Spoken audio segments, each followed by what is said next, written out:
Hello and happy Saturday. Welcome to your early morning intuitive guidance. I'm Dr. Bonnie Nussbaum. Here are some words of wisdom for your day. And we just had some rain. About time we had some rain. Things are really dry here. So I was glad to hear the rain coming down. I think today and the next couple of days are meant to be rainy. So that will be good. My tomatoes will be happy. So we'll give it a minute here while people pop on. We have an awesome reading today from Outrageous Openness. And I think it will give us all some things to take a look at and discern about, and then make some decisions in terms of where do we want to go moving ourselves forward. So let us start with some tapping and some breath. In through the nose, out through the mouth. In through the nose, out through the mouth. One more. In through the nose, out through the mouth. And keep that breath going. I was doing some deep breathing earlier this morning, and I noticed that as I went, my mind quieted, my stomach kind of released and settled down, and shoulders dropped, and it was just a nice cleansing breath that helped shift me into a better spot. Good morning, Gwen. Welcome. Good morning to you. Nice deep breath in and out. Looks like there's someone else here. Good morning, Barb. Hello. Glad you're here. In through the nose, out through the mouth. Everybody's starting to pop on now. Good morning, Joe Neal. Welcome. In through the nose, out through the mouth. And again, you can just keep the breath going for as long as feels good to you. Good morning, Ruth Ann. Good morning, Nancy.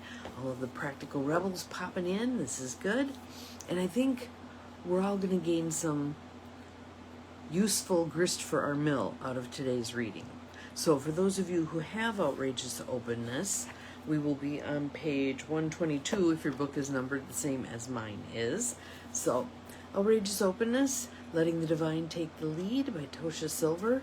This is one of my mini Bibles. Has a ton of good information in it and a cheeky way of presenting it, which always is satisfying to read. So this particular chapter is called Free the Psychic Hostage. Free the psychic hostage. And guess which psychic hostage you're going to be freeing? Yourself. Yep, absolutely yourself. The quote is by Yuki Tomo, T-O-M-O. Thinking for oneself is an opportunity not to be missed. That seems very relevant. 5 days at Lake Tahoe. How wonderful. Hope you soaked up all the good energy. Fabulous. That sounds lovely. I'd be in for that.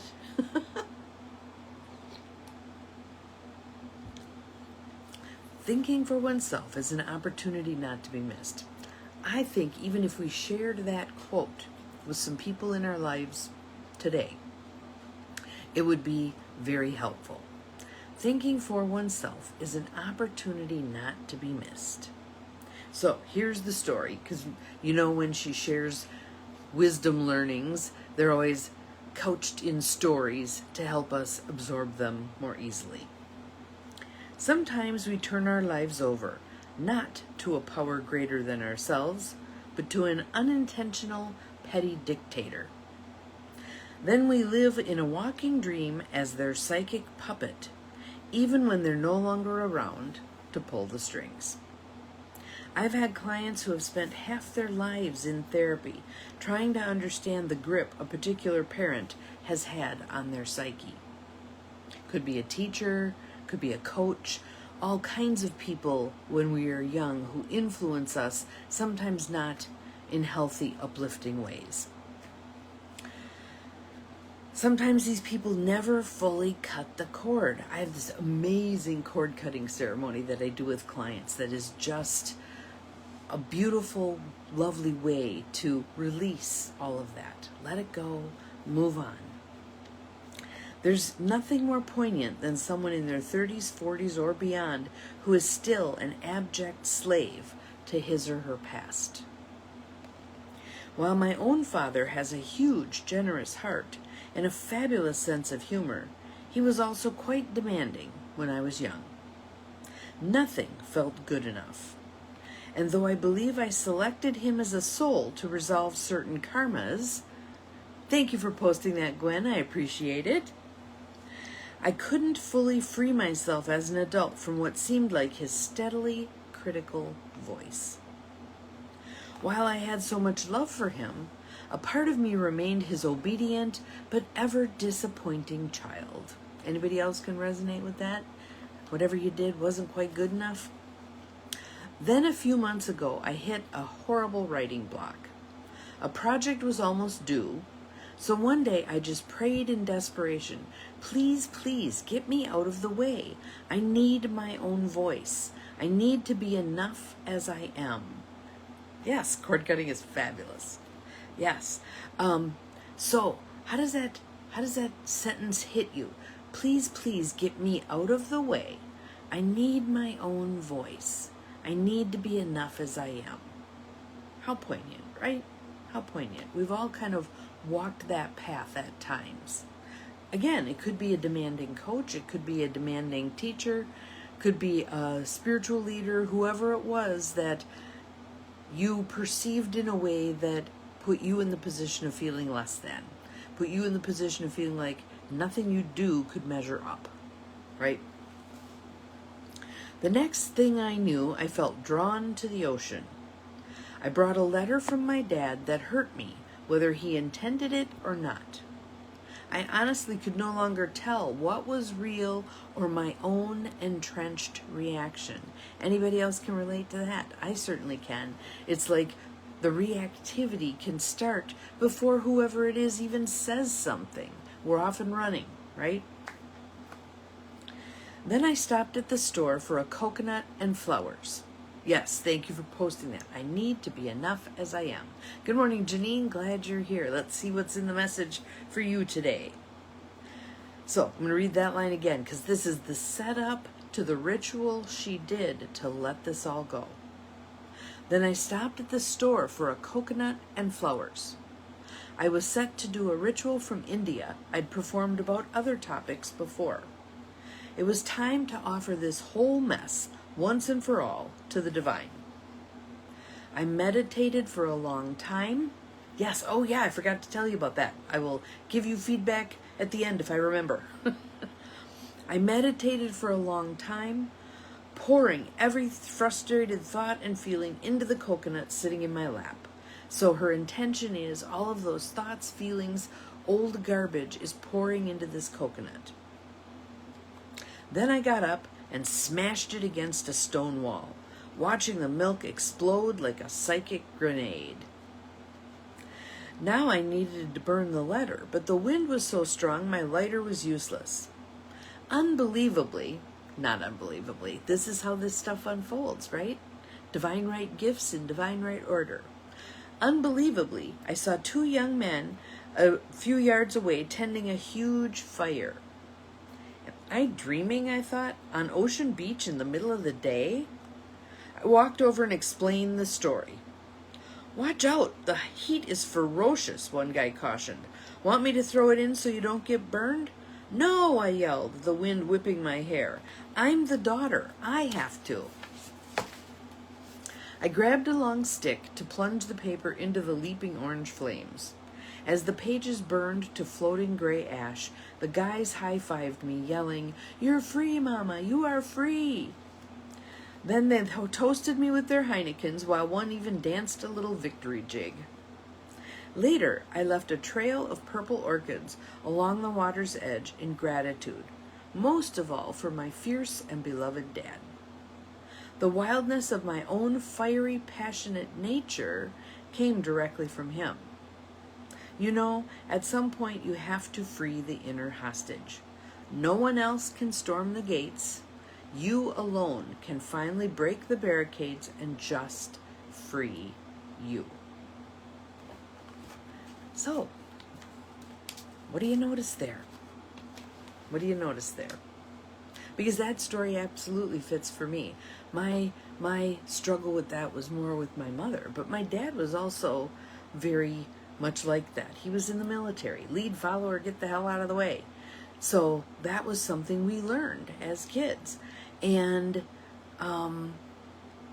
now seeing him where he's at, one can see the transformation that happens in people as they move through life. Sometimes they get more wisdom. Sometimes they get more understanding. Sometimes roles get reversed, which is such an interesting thing. Yeah. Anyway, with regard to my dad's procedure, oh boy, we thought the day before yesterday was stressful. Good morning, Mel. Glad you're here. Yesterday topped it by spades. So, one of the nurses had told us the day before yesterday they couldn't fit him into the lineup for surgery because life flight came in, etc., etc. And apparently that person they had estimated they thought would be an hour in the operating room was actually 6 hours in the operating room. So a ton of people who were lined up for that room got bumped. Yes, you have to free the inner hostage. You. So, one of the nurses that night said, your dad's on the schedule for 9 o'clock tomorrow morning. She did not explain that doesn't mean he goes at 9 o'clock tomorrow morning. It simply means they've put him on the schedule as kind of a placeholder, and wherever he could drop in, that's where he was going to be slated to have his surgery. The next day, when it got to be 9 o'clock and nothing happened and nobody had been in and all the things, we asked a different nurse, what's the story here? And he explained, no, 9 o'clock just means he's now in the queue, but that doesn't mean he goes at 9 o'clock. And we're like, oh my God. And he said, if things go like they did yesterday, he may get bumped again. And since yesterday was Friday and they don't do surgery on weekends unless it's an utter emergency, we were like, okay, that means we're all going to be sitting here till Monday waiting for this to do that. Yes, procedure scheduling. Yes, what fun. So, we're sitting there, we're waiting.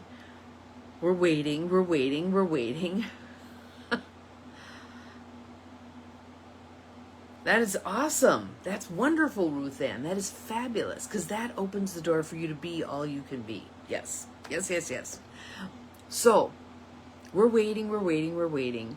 And they're starting to do their regular stuff with him for the day. He's not feeling good at all because there's more and more fluid in the pericardium. So the heart's getting pressed more and more. Can't beat the way it's supposed to beat. Can't breathe well. Yada, yada, yada. So the one nurse he said, I have the feeling if this doesn't happen today in the schedule, it's going to happen over the weekend as an emergency. And we're like, awesome, this is lovely. So anyway, they finally took him, I forget, it was about 11. And of course, we should have figured this out ahead of time. All Vicky had to do was leave to take her dog out to go to the bathroom, and they were there to pick him up. So we called her back, and she didn't even get to take the dog out. She came right back, and they hauled him down. She had to be there because she had to sign paperwork. And so then Carrie went to try to take the dog out, and surprisingly, the dog went out. This is a very traumatized dog and clings to Vicky very tightly. But she did allow Carrie to take her out, but then she wouldn't come back in the house. So then we ended up having to call Carrie back. And they took him down. We sat, I think it was a half an hour. They took well over a liter of fluid off his heart, the pericardium. Yeah, you go and eat and the doctor shows up. Absolutely so. Or you go to the bathroom and the doctor shows up. Wait. So, surgery went well. They had only twilighted him, so he was back to himself. We didn't see a ton of the dementia stuff that oftentimes kicks up when you have heavily sedated somebody who has dementia. So he's feeling much better. He ate pizza. He was quite jovial. Things went well. So now we are waiting, probably Monday. He'll end up going to a rehab facility to get some strength back in his legs. He said, basically, it's amazing how fast things deteriorate when you're laying around. And he's right. But the last 2 days, when they'd get him up and have him walk, he was just so winded, he couldn't really do it very far. Previously, he'd gone 140 feet, but yeah, it was dwindling.